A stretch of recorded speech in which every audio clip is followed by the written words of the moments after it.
मेरी शादी वाले दिन मेरा 14 साल का देवर बहुत खुश था।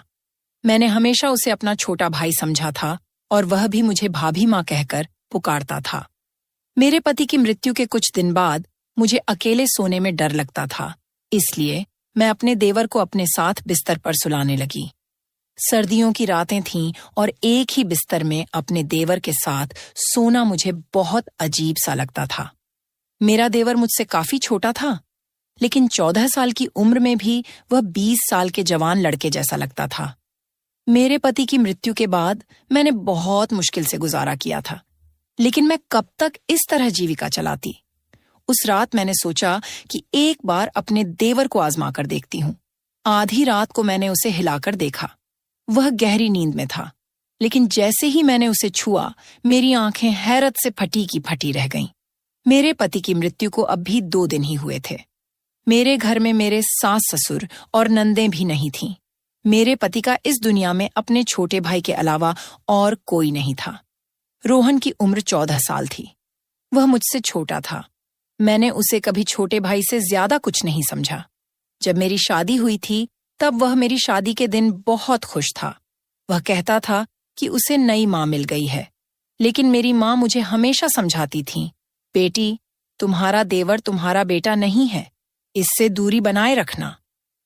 थोड़े समय बाद वह बड़ा हो जाएगा, फिर तुम्हें उससे पर्दा करना होगा। इसलिए अभी से उसे आदत डालो कि वह तुम्हारे कमरे में बिना अनुमति ना आए। मैंने कई बार देखा है कि तुम्हारा देवर बिना वजह तुम्हारे कमरे में आता जाता है। बेटी, तुम्हें ऐसा नहीं करना चाहिए। तुम एक शादीशुदा लड़की हो। तुम्हें अपने पति और घर वालों की भी परवाह करनी चाहिए। मैं अपनी माँ की बात सुनती तो मुझे लगता कि वह रोहन के बारे में गलत सोचती हैं, इसलिए मैं उनकी बातों पर नाराज हो जाती थी। लेकिन जब मैं बेसहारा हो गई, मेरे पति इस दुनिया से चले गए, तो मेरी आंखों से आंसू बह रहे थे। मैं सोच भी नहीं सकती थी कि वह मुझे अपने 14 साल के भाई के साथ छोड़कर चले जाएंगे। मेरी जिंदगी मुश्किल में पड़ गई थी। रो रो कर मेरा बुरा हाल था। रात के 12 बजे गए थे। मेरा देवर रोहन अभी तक घर नहीं आया था। शायद वह अपने भाई के रिश्तेदारों के साथ व्यस्त था। मेरा दिल इस बात से संतुष्ट था कि अगर वह घर नहीं आता तो यह अच्छी बात है, क्योंकि अगर वह घर आ जाता तो मुझे असहज महसूस होता। मुझे बार बार अपनी माँ की बातें याद आ रही थीं। तभी इस बड़े घर के दरवाजे पर दस्तक हुई। मेरा दिल उछल कर गले में आ गया। मैंने सोचा, पता नहीं कौन होगा, लेकिन बाहर से रोहन की आवाज आई, भाभी, दरवाजा खोलो, मैं हूं। मैंने डरते डरते दरवाजा खोला। आज ये घर मुझे जंगल जैसा लग रहा था। रोहन मुझे एक छोटा सा भेड़िया लग रहा था। पता नहीं क्यों मैं उसके बारे में इतना बुरा सोचने लगी थी। भाभी, आपने खाना खाया? उसने मासूमियत से पूछा। उसकी नजरें झुकी हुई थीं और उसके हाथ में एक थैली थी। थैली में चावल थे जो होटल से लाए हुए लग रहे थे। उसने एक प्लेट में चावल डाले और मेरे सामने रख दिए। भाभी, मुझे खाना बनाना नहीं आता। मैं आपके लिए बाहर से खाना लाया हूं। आप खा लीजिए, वरना आप भूखी मर जाएंगी। मैं अपने भाई के बाद अपनी माँ को नहीं खोना चाहता। रोहन की आंखों में भी आंसू थे। वह मुझे माँ कह रहा था, लेकिन मेरी माँ की बातें मेरे दिमाग से नहीं निकल रही थीं। भाभी, आपको चिंता करने की जरूरत नहीं है। मैं आपका सहारा बनूंगा। आप इस घर से कभी मत जाना। वह बहुत भावुक बातें कर रहा था, लेकिन मेरे मन में कई आशंकाएं घूम रही थीं। फिर उसने एक अजीब बात कही, भाभी, आप इस कमरे में सो जाइए। दूसरा कमरा तो छत के पास है। मुझे लगता है कि आपको छत वाले कमरे में नहीं रहना चाहिए। अब तो सबको पता है कि हमारे घर में भाई की मृत्यु हो गई है। कोई भी बुरी नीयत से हमारे घर आ सकता है। मैं हैरान थी कि रोहन इतनी छोटी उम्र में ऐसी बातें क्यों कर रहा है। क्या किसी ने उसे कुछ कहा था? लेकिन उसकी बातें मुझे ठीक लगीं। मैं उसके कमरे में चली गई। रोहन का कमरा दूसरी तरफ था, जबकि मैं और मेरे पति छत के पास वाले कमरे में रहते थे। मुझे बहुत अजीब लग रहा था। आज पहली बार मैं अपने कमरे के अलावा किसी और के कमरे में आई थी।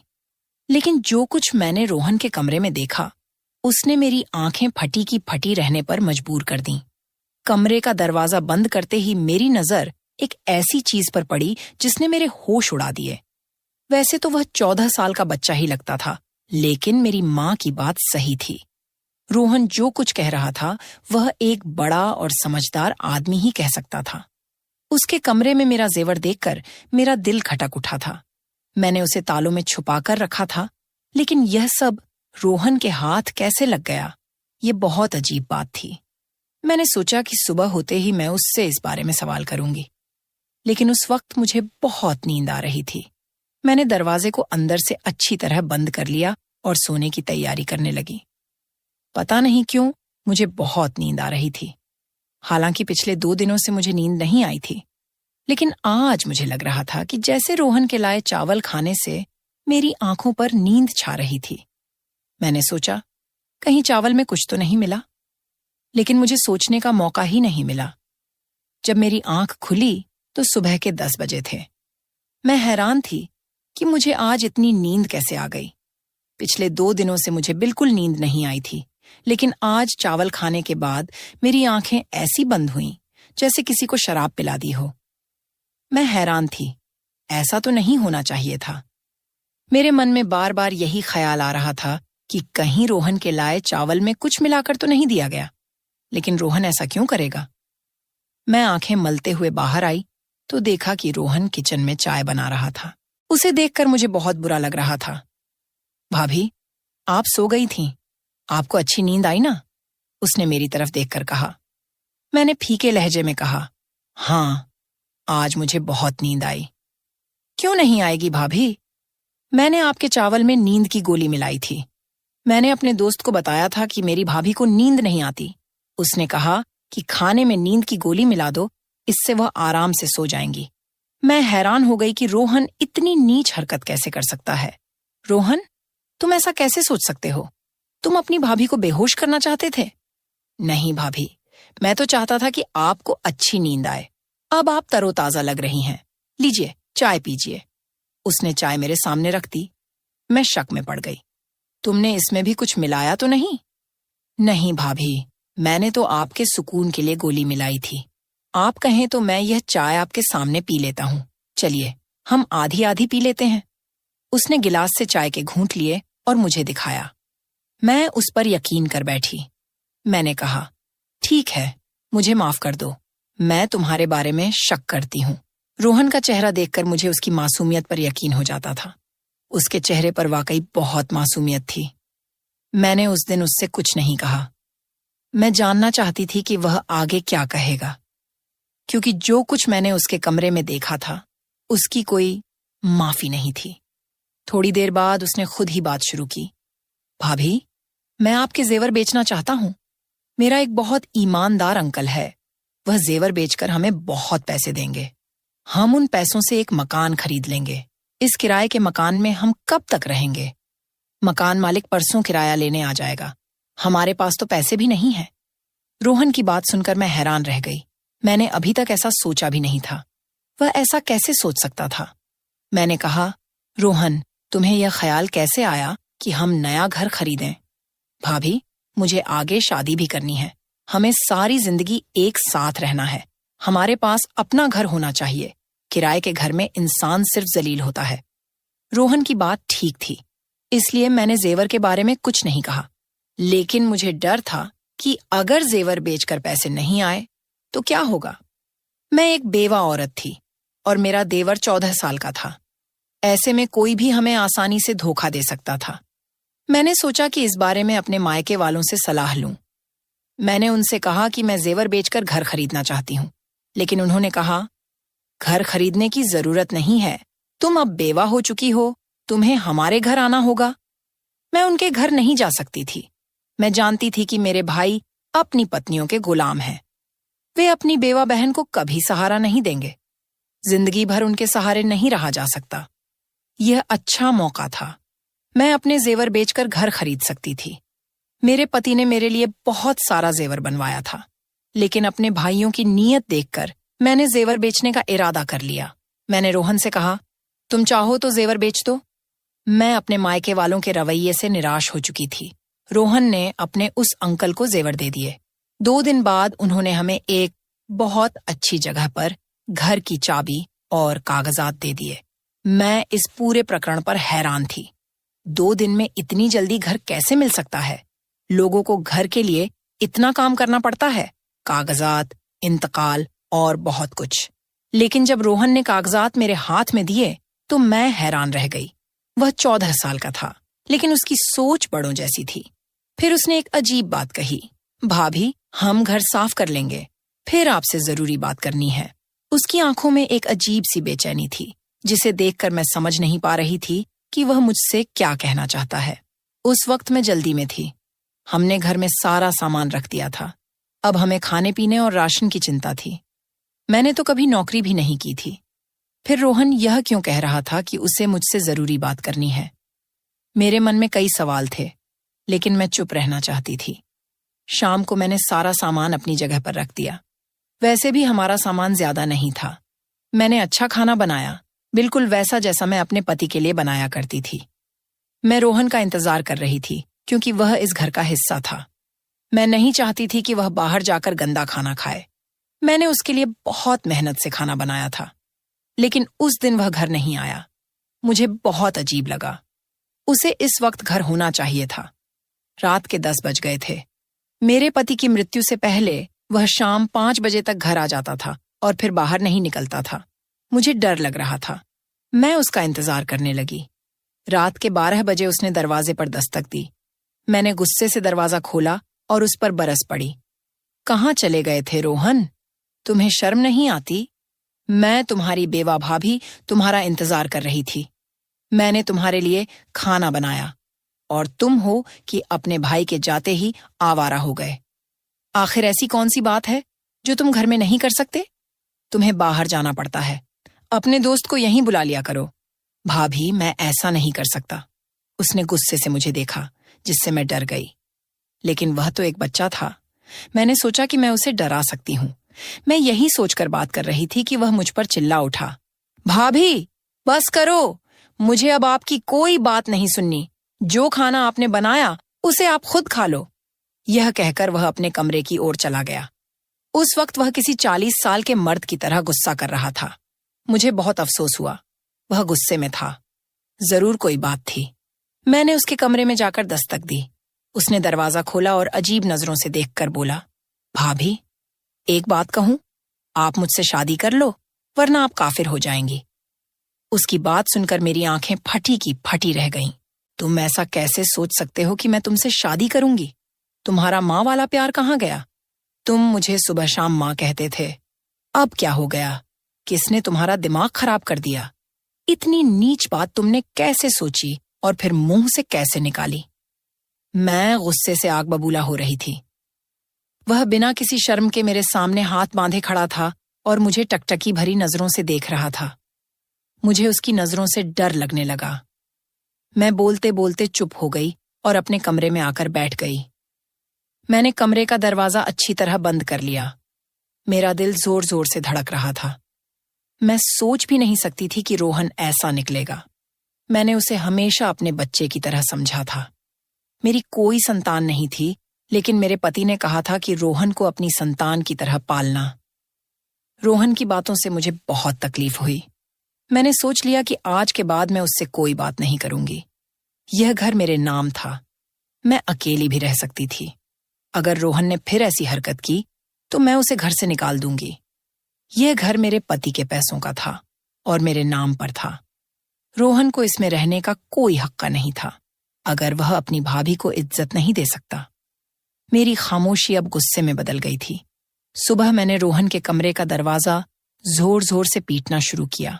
फिर मुझे एहसास हुआ कि उसका कमरा अंदर से बंद नहीं था। मैंने दरवाजा खोला तो कमरा खाली था। रोहन कहाँ गया? मेरा दिल गुस्से से पागल हो रहा था। मैंने बाहर के दरवाजे की ओर देखा तो वह बाहर से बंद था। इसका मतलब रोहन मुझे घर में कैद करके चला गया था। मुझे उससे नफरत होने लगी। इतनी छोटी उम्र में ऐसी हरकतें। मैंने अपने मायके जाने का फैसला कर लिया, लेकिन फिर याद आया कि मैं इद्दत में हूं। बार बार घर से निकलना ठीक नहीं। मैं बेबस होकर बैठ गई। मेरे पति की मृत्यु को 1 महीना हो चुका था। इस 1 महीने में रोहन कितना बदल गया था। मैं सोच रही थी कि अगर भगवान ने मुझे संतान दी होती तो मैं रोहन के सहारे न होती। मैं अपनी संतान के सहारे जी लेती। लेकिन अब मैं उसे क्या कहूं? मेरा तो उससे कोई रिश्ता भी नहीं था। जिस शख्स की वजह से रिश्ता था वह इस दुनिया से चला गया। मैंने सोच लिया कि रोहन आएगा तो मैं उससे साफ साफ कहूंगी कि वह इस घर में नहीं रह सकता। शाम को, अब भी रात शुरू भी नहीं हुई थी, कि मेरे घर के दरवाजे पर जोर जोर से दस्तक होने लगी। मैंने सोचा कि शायद रोहन होगा, लेकिन जब मैंने दरवाजा खोला तो सामने 3-4 आदमी खड़े थे। वे गुस्से में लग रहे थे। उनके चेहरों पर दाढ़ियां थीं, जैसे वे धर्म के ठेकेदार हों। उन्होंने कहा, बीबी, तुम यहाँ अकेले रहती हो? मैंने कहा, हाँ, मैं अकेली रहती हूँ। वे बोले, झूठ बोल रही हो, तुम्हारा देवर भी तुम्हारे साथ रहता है। वह अब भी घर में ही होगा। ये लोग इस मोहल्ले को गंदा कर रहे हैं, इन्हें यहाँ से बेघर कर देना चाहिए। मैंने कहा, भाई साहब, हमने क्या किया? अरे, तुमने क्या किया? ये तुम हमसे पूछ रही हो? तुम अपने 14 साल के देवर के साथ अकेले रहती हो। तुम्हें पता है कि तुम्हारा पति मर गया है। तुम बेवा हो। अपने माँ बाप के घर जाओ, यहाँ शराफत से रहो। हमारे यहाँ भी बहनें बेटियां रहती हैं। ऐसे लोगों को हम बर्दाश्त नहीं करेंगे। मुझे उन पर बहुत गुस्सा आया, लेकिन मैं उनसे उलझना नहीं चाहती थी। मैंने उनके मुंह पर दरवाजा बंद कर दिया। मेरी आंखों से आंसू बहने लगे। यह सब रोहन का किया धरा था। मैंने अपना सामान बांधना शुरू कर दिया। यहाँ रहना मेरे लिए मुश्किल हो गया था। मैं जानती थी कि रोहन ने ही मेरे बारे में ऐसी बातें फैलाई होंगी कि मैं बहुत गुनहगार औरत हूँ। सच कहते हैं, ये दुनिया अकेली औरत को खा जाती है। भगवान सबकी इज्जत की हिफाजत करे। तो दोस्तों, अगर आपको यह कहानी पसंद आई तो इसे लाइक करें और चैनल को सब्सक्राइब करें। बेल आइकन पर क्लिक करें और इसे ऑन एल पर सेट करें, ताकि आपको नई कहानियों की सूचना तुरंत मिले। धन्यवाद। मेरी दीदी शादी की रात घर से भाग गई थी। पापा ने उसका दहेज ऊपर वाले कमरे में छिपा दिया था और उसे ताला लगाकर बोले, अगर किसी ने उस कमरे को खोला तो मेरा मरा हुआ मुंह दिखेगा। तभी सारे घर वाले डर गए और कई सालों तक कोई उस कमरे के पास नहीं गया। एक रात पापा को दूध का गिलास उस कमरे में ले जाते हुए देखा तो मैं चुपके से उनके पीछे गई और जो कमरे के अंदर झांका तो मेरे पैरों तले जमीन निकल गई। मेरा नाम माया है। मैं इलाहाबाद में रहती हूँ। मेरी जिंदगी बड़ी अजीब तरीके से गुजरी थी, क्योंकि मुझे किसी और की गलती का कर्ज चुकाना पड़ा। हम बहन भाई थे, 2 बहनें और फिर एक छोटा भाई। बड़ी बहन सृष्टि बहुत सुंदर और खूबसूरत थी और पापा की आंखों का तारा थी। मुझे भी अपनी बहन सृष्टि से बहुत मोहब्बत थी, इसलिए मैं उसके जैसा बनना चाहती थी। अगर वह आटा गूंथती तो मैं भी जिद करती कि मुझे भी आटा गूंथना है। वह खाना बनाती और पापा उसके खाने की तारीफ करते तो मुझे भी हर हाल में खाना बनाना होता। यही मेरी सबसे बड़ी गलती थी। पापा अक्सर सृष्टि दीदी से कहा करते थे, तुम्हें बहुत संभल कर रहना है, क्योंकि तुम्हारे छोटे भाई बहन तुम्हारी नकल करते हैं। वैसे सृष्टि दीदी कोई गलती करती ही नहीं थी, लेकिन वक्त ने साबित कर दिया कि यह सब हमारा वहम था। दीदी भी तो इंसान थीं, और इंसान की फितरत में गलत और सही दोनों शामिल होते हैं। जैसा कि मैंने पहले बताया, मेरी बहन बहुत ज्यादा खूबसूरत थी। जैसे ही उन्होंने अपनी ग्रेजुएशन पूरी की, उनके लिए हर तरफ से रिश्ते आने लगे। ऐसा लगता था जैसे रिश्तेदारों में होड़ लगी हो कि सृष्टि को हम ही अपने घर की बहू बनाएंगे। वे लोग बिना वजह हमारे घर के चक्कर काटने लगे थे। पापा ने सोचा कि अगर एक घर में मैंने अपनी बेटी दे दी तो दूसरे घर वाले बिना वजह नाराज हो जाएंगे। इसलिए पापा ने फैसला किया कि जहां कोई रिश्तेदार ही ना हो, दूर दूर तक, वहां पर मेरी दीदी की शादी करेंगे। तब शायद पापा को इस बात का अंदाजा नहीं था कि वे कितनी बड़ी गलती करने जा रहे हैं। उन्हें चाहिए था कि दीदी की जिंदगी का इतना बड़ा फैसला करने से पहले उन्हें अपने पास बिठाकर उनसे दिल की बात तो जानने की कोशिश करते। उनके सिर पर हाथ रखकर एक बार तो पूछ लेते, तुमने भी तो अपने भविष्य के बारे में कुछ सोचा होगा, मुझे बताओ। अगर दिल में कुछ है और शर्म आ रही है तो अपनी मम्मी को अपना राज बता दो। लेकिन पापा ने इस मामले में घर के किसी भी सदस्य की मर्जी जानने की रत्ती भर कोशिश नहीं की। उन्होंने बाहर से ही बाहर किसी से बातचीत करके दीदी का रिश्ता तय कर दिया था। बात मर्दों के बीच में थी और शादी का रिश्ता पक्का हो गया था। एक दिन पापा ने मम्मी से आकर कहा, मैंने सृष्टि का रिश्ता पक्का कर दिया है। वे बहुत अच्छे लोग हैं, खाते पीते अमीर घर के हैं, हमारी बच्ची को खुश रखेंगे। मम्मी बिल्कुल चुप हो गई थीं। सिर्फ मम्मी पर ही नहीं, हम पर भी जैसे बिजली गिरी थी। हम तीनों बहन भाई एक कमरे में बैठे थे और एक दूसरे की तरफ सवाल भरी नजरों से देख रहे थे कि यह क्या हुआ और कैसे हुआ। यह कैसे हो सकता है? दीदी बिल्कुल सोच में पड़ गई थीं। अगले दिन मम्मी हम बहनों के कमरे में आईं और बोलीं, सृष्टि, अच्छे से तैयार हो जाना, आज लड़के वाले तुम्हें देखने आएंगे। सृष्टि दीदी शिकायत करने लगी, मम्मी, मुझे पापा से इस तरह के फैसले की हरगिज उम्मीद नहीं थी। मम्मी चौंक गईं। उन्होंने सृष्टि का हाथ पकड़ लिया और बोली, मेरी बच्ची, बताओ, अगर तुम्हें कोई और पसंद है या किसी ने तुमसे शादी का वादा किया है तो मैं तुम्हें यकीन दिलाती हूँ, अगर तुम्हारी पसंद अच्छी हुई तो मैं तुम्हारी शादी उसी जगह करवाऊंगी। सृष्टि दीदी ने ना में सिर हिलाया और बोली, नहीं, मैं ऐसी बात नहीं कर रही हूँ, मगर फिर भी मेरे दिल को अजीब सी घबराहट हो रही है। ऐसा लगता है कि यह शादी शायद मेरे लिए खुशियां लेकर नहीं आएगी, बल्कि मेरा मुकद्दर बर्बाद कर देगी। मम्मी तो दीदी की बात सुनकर तड़प उठी।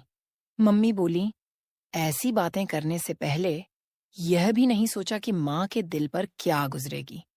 लड़के वाले दीदी को देखने आए थे। उनमें एक बुजुर्ग औरत और एक जवान लड़की थी। उन्होंने बताया कि उनकी माँ को मांस में दर्द है, इसलिए दीदी और बहन आई हैं। मम्मी मुझे, माया को भी अपने साथ ले गई थी। लड़के की बहन ने दीदी को बहुत प्यार किया था। वह लड़की भी अच्छी लगती थी। उसने तो अभी से मुझे भाभी कहना शुरू कर दिया था। फिर जाते हुए लड़के की दादी ने मेरे हाथ में पैसे रख दिए। सच कहूं तो मेरे दिल को बड़ी तसल्ली सी मिली थी। मैंने दीदी से पूछा, सृष्टि, तुम्हारी क्या राय है? दीदी जैसे शर्म से लाल हो रही थीं।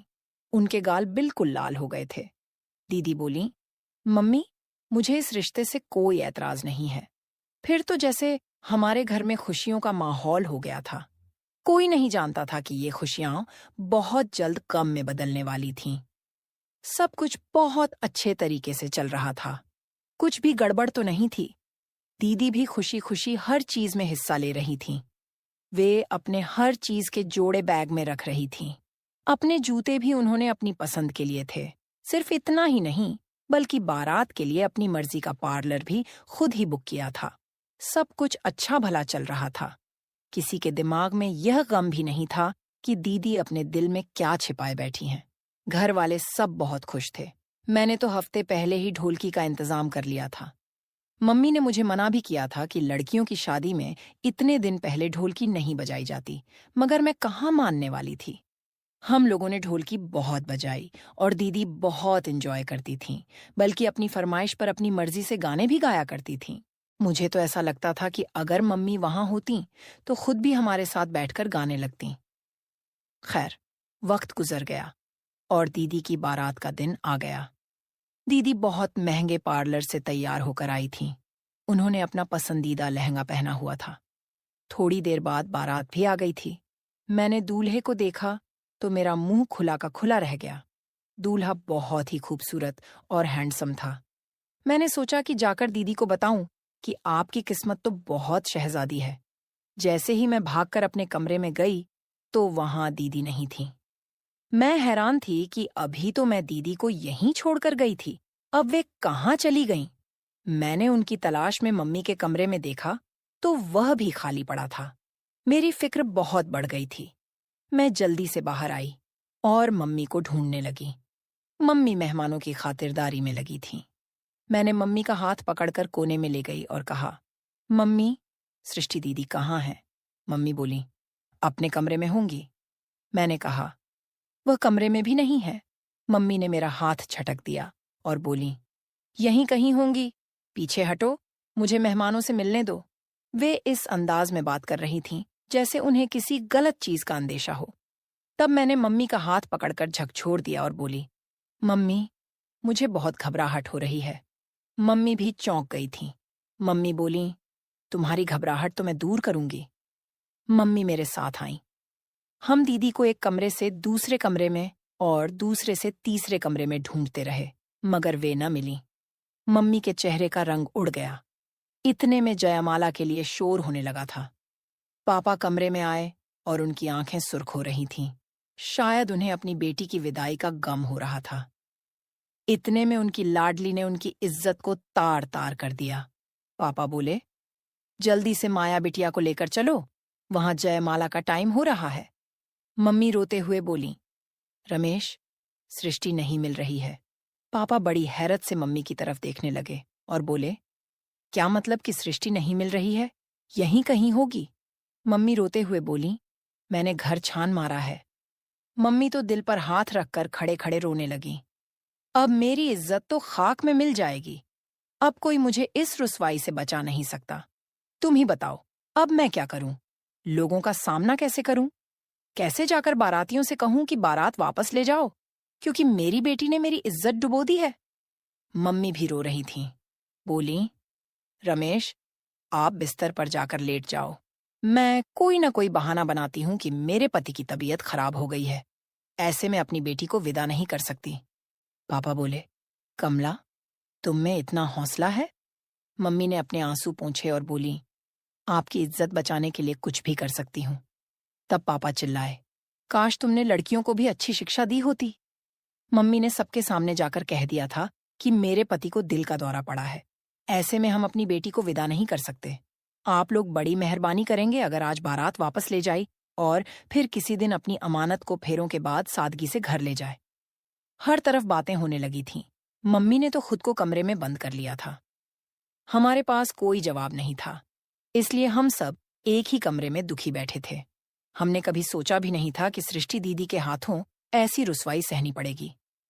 मम्मी बोली, रमेश, इस तरह आपकी तबीयत खराब हो जाएगी। बच्चे तुम्हारी मदद करेंगे। पापा बोले, तुम तो बात ही मत करो कमला। तुम्हें मेरी इतनी फिक्र होती तो अपनी बेटियों को लगाम डालकर रखती। मम्मी बेचारी बहुत शर्मिंदा हो रही थी। पापा ने सारा सामान छत वाले कमरे में फेंक दिया और उसको ताला लगा दिया। बोले, आज के बाद अगर कोई उधर जाएगा तो मेरा मरा हुआ मुंह देखेगा। उसके बाद हमारे घर में एक अजीब सी सूरत हाल थी। हर बार एक दूसरे से नजर चुराने पर मजबूर थे। पापा भी हम सबसे चुपचाप रहते थे। जब वे नीचे आते तो बहुत थके थके से लगते थे। उनकी आंखें सुर्ख होती थीं। मम्मी कहती थीं कि तुम्हारे पापा हम सबसे छुपकर छत पर जाकर रोते हैं। हमें तो लगता था कि दीदी की शादी का किस्सा खत्म हो गया। मगर 1 महीने बाद हमें लड़के वालों की तरफ से फोन आया। अर्जुन की दादी बोली, इतना महीना हमने आपसे बातचीत नहीं की क्योंकि हम आपसे नाराज थे। आपने बारात वापस कर दी थी, मगर अब ठंडे दिमाग से सोचा तो आपकी भी कोई मजबूरी रही होगी। यह भी हो सकता है कि आपकी बेटी ने इनकार कर दिया हो और आपने अपनी इज्जत बचाने के लिए रमेश की बीमारी का बहाना बनाया हो। अगर ऐसी कोई बात है तो हमें उस पर भी कोई ऐतराज नहीं है। अगर आप अच्छा समझें तो रमेश से राय करके हमें अपनी छोटी बेटी का रिश्ता दे दें, क्योंकि हमने बहुत घरों में रिश्ता ढूंढा पर आपके बच्चों जैसी बात नहीं थी। हमें हर जगह मिलावट ही मिली। आपका घराना हमें अच्छा लगा है, इसलिए हम चाहते हैं कि किसी न किसी तरह हमारी रिश्तेदारी आपसे हो जाए। मम्मी बोली, ठीक है, मैं रमेश से राय मशवरा करके बताऊंगी। मम्मी ने अपना फोन बंद कर दिया और मुझसे बोली, माया, तुम कहो तो रिश्ता मंजूर है।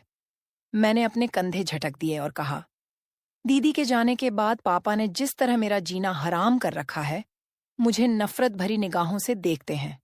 मैं चाहती हूं कि दिन से रात न हो और मैं यहां से चली जाऊं और दोबारा यहां वापस न लौटूं। मम्मी मेरे गले में हाथ डालकर रोने लगी। बोली, बेटी, हमारे नसीब ऐसे ही हैं, किसी की सजा हमें मिलती है। तुम्हारी माँ के साथ भी ऐसा ही हुआ था और तुम्हारे साथ भी ऐसा हो रहा है। मैं चाहती हूं कि तुम्हारी तकदीर बदल जाए, मगर मैं क्या करूं? मैं तो खुद मजबूर हूं। हमारे हाथ बंधे हुए हैं। मम्मी इस कदर टूटी हुई थीं कि मुझे ही उनकी हिम्मत बनना पड़ा। मैंने मम्मी से कहा, मम्मी, आप नाराज मत हो, सब भगवान पर छोड़ दो, वह अच्छा करेगा। मैं उठकर अपने कमरे में चली गई थी क्योंकि पापा के घर वापस आने का वक्त हो गया था। आज मेरा दिल अजीब सा धड़क रहा था क्योंकि आज मेरी किस्मत का फैसला हुआ था। जैसे ही घर का दरवाजा खुला, मैं अपने कमरे की खिड़की में आकर बैठ गई। पापा घर आए। पापा ने पहले इधर उधर देखा और आंगन को खाली पाकर वे दबे पांव किचन में चले गए। मुझे उनके अंदाज पर हैरत हुई। फिर थोड़ी देर बाद जब किचन से वापस आए तो मुझे उनके हाथ में दूध का गिलास नजर आया। पहले इधर उधर देखते रहे, जैसे कोई बहुत समझदारी से काम कर रहे हों। वे किचन में गए, एक गिलास दूध लिया और फिर धीरे से सीढ़ियां चढ़ने लगे और छत पर चले गए। मैं बिल्कुल हक्का बक्का बैठी रह गई। ये सब जो अभी मेरी नजरों से देखा, यह क्या था? यह बिल्कुल आम सी बात थी, मगर पापा के खुफिया अंदाज ने उसे खास बना दिया था। मुझे फिर उस बात की भी फिक्र हुई कि मम्मी पापा के आने के बाद कमरे से बाहर क्यों नहीं निकली थीं, क्योंकि जब पापा काम से वापस आया करते थे तो मम्मी सब कुछ छोड़कर उनके पास चली जाया करती थीं। उन्हें खाना देती और फिर ताज़ी रोटियां बनाकर देती थीं। मैं दबे कदमों से मम्मी के कमरे में गई तो पता चला कि वे तो सो रही थीं। खैर, पापा आधे घंटे बाद छत से उतर आए। उनके हालात अजीब से हो रहे थे। मैं यह सब अपने कमरे की खिड़की से देख रही थी। मम्मी ने पापा को बताया कि आज उन्हें लड़के वालों का फोन आया था और वे अब हमारी छोटी बेटी का हाथ मांग रहे हैं। मम्मी बोली, वे कह रहे थे कि अगर आप हमें अपनी बड़ी बेटी का रिश्ता नहीं दे सकते तो हमें अपनी छोटी बेटी का रिश्ता दे दें। पापा ने खाना उठाकर फेंक दिया और गुस्से से दहाड़ मारकर बोले, उनसे कहना था कि मेरी बेटी के नसीब में अभी इतने बुरे दिन नहीं आए हैं कि तुम जैसे बेगैरत लोगों को रिश्ता दे दूं। जहां मैं चौंकी वहां मम्मी भी डर गईं। मम्मी बोली, रमेश, आपकी इस बात का क्या मतलब है? क्या वे लोग अच्छे नहीं थे? पापा ने ना में सिर हिलाया और बोले, आज के बाद उनका फोन आए भी तुम मत उठाना। तब मम्मी बड़े गुस्से से बोली, आपको तो अपनी अक्ल पर बड़ा यकीन था। आप तो कहते थे कि औरतों की अक्ल कम होती है। आपसे इतनी बड़ी भूल कैसे हो गई? अभी आपने सृष्टि का रिश्ता ऐसे लोगों में दे दिया जो बुरे थे। पापा इधर उधर दरवाजा धकेलते हुए, मारते हुए बाहर निकल गए। मम्मी फूट फूट कर रोने लगी। बोली, माया, तुमने मेरी जिंदगी खराब कर दी। तुम्हें मैं क्या बोलूं? जितने दिन घर में होते मैं अपने कमरे से बाहर नहीं निकलती थी। मम्मी हर वक्त सृष्टि के गम में डूबी रहती थीं।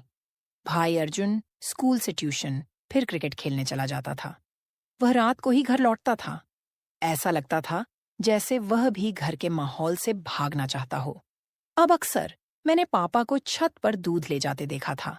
समझ नहीं आता था कि वे दूध का गिलास छत पर क्यों ले जाते थे। अब मैं हर वक्त इस बात से परेशान रहने लगी थी। इस वजह से मुझे नींद भी नहीं आती थी। मैं सारा दिन सृष्टि दीदी को याद करने लगी थी। सृष्टि बहुत अच्छी दोस्त भी थीं। काश उन्होंने इतना गलत कदम न उठाया होता। रात बहुत गहरी हो चुकी थी। आसपास कुत्तों के भौंकने की आवाज भी आ रही थी। मैं उठकर अपने कमरे की खिड़की पर बैठ गई। तब मुझे कुछ अजीब सा महसूस हुआ, जैसे कोई हमारे आंगन में घूम रहा हो। मैंने गौर किया तो वह कोई और नहीं, मेरे पापा थे। मैं चौंक गई। पापा के अंदर ऐसा लगा जैसे वे बहुत मजबूर हों। मुझे आज उन पर बहुत तरस आने लगा था। वह कमरा जहां पापा ने दीदी का दहेज का सामान रखा हुआ था, खुला हुआ था और उससे रोशनी भी आ रही थी। मैं आगे बढ़ी। दरवाजा खुला था, इसलिए मैं चुपके से अंदर का मंजर देखने लगी। अंदर तो सृष्टि दीदी बैठी हुई थी। मैं यह देखकर थर थर कांपने लगी। पापा दीदी को निवाला बनाकर खिला रहे थे। दोनों चुप थे, मगर उनकी आंखों में आंसू बह रहे थे। यह सब क्या हो रहा था, मेरे समझ से बाहर था।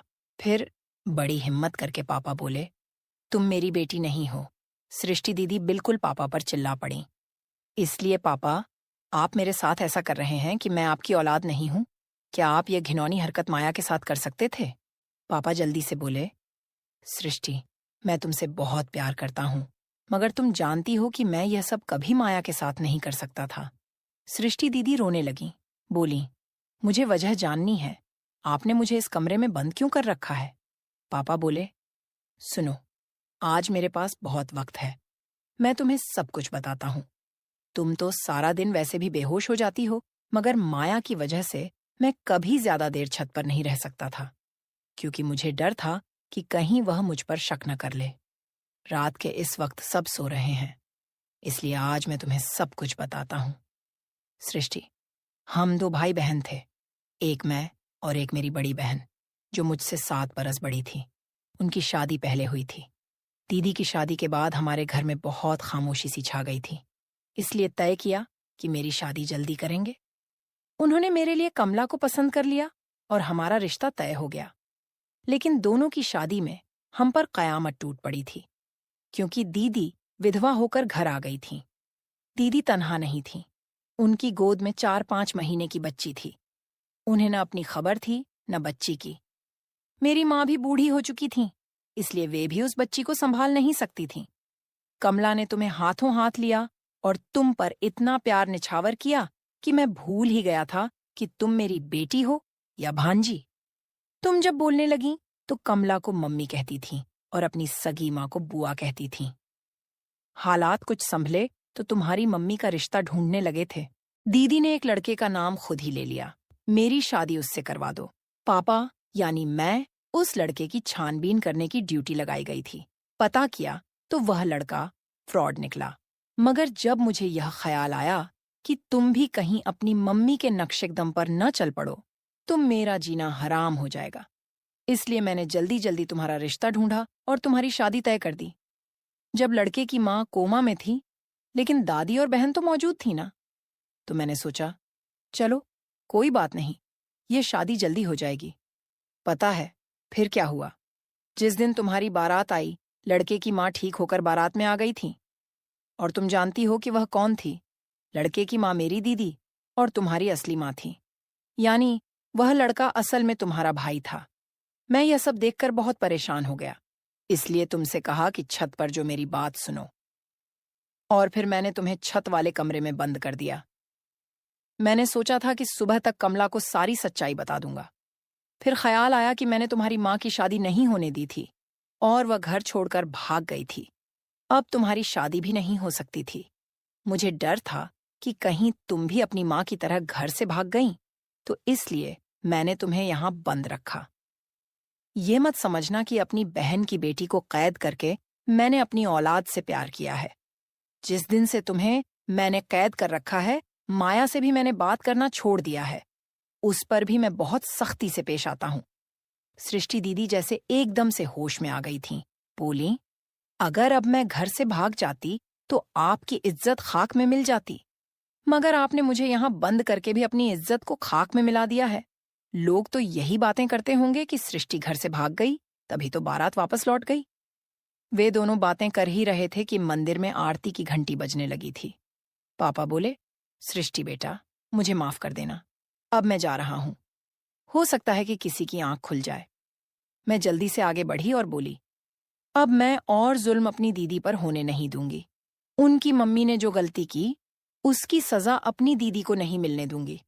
भगवान सबको उनकी गलती की सजा देते हैं, तो आप उसको खुद से सजा क्यों दे रहे हैं? आपने ये सब क्यों किया दीदी के साथ? पापा मेरी बातें सुनकर बिल्कुल बौखला गए थे, इसलिए वे जल्दी से नीचे चले गए। मैंने दीदी का हाथ पकड़कर नीचे ले आई थी। पापा उस वक्त बहुत शर्मिंदा हुए थे। सुबह से निकले, रात भर आए। फिर हम सब भाई बहनों ने पापा पर अपनी अदालत लगा दी थी। मम्मी जज थीं। पापा रो रो कर सबसे माफी मांग रहे थे। दीदी ने ही पापा को माफ करने में सबसे पहल की थी। फिर हम सब ने भी पापा को माफ कर दिया था। सब कुछ ठीक हो गया था। पापा ने दीदी को इजाजत दे दी थी कि वे अपनी माँ से मिलने लगें। उनकी बहुत जल्दी एक बहुत अच्छी जगह शादी होने वाली है। हमें उम्मीद है कि मुश्किल वक्त कट गया है। आगे खुशियां ही खुशियां हैं।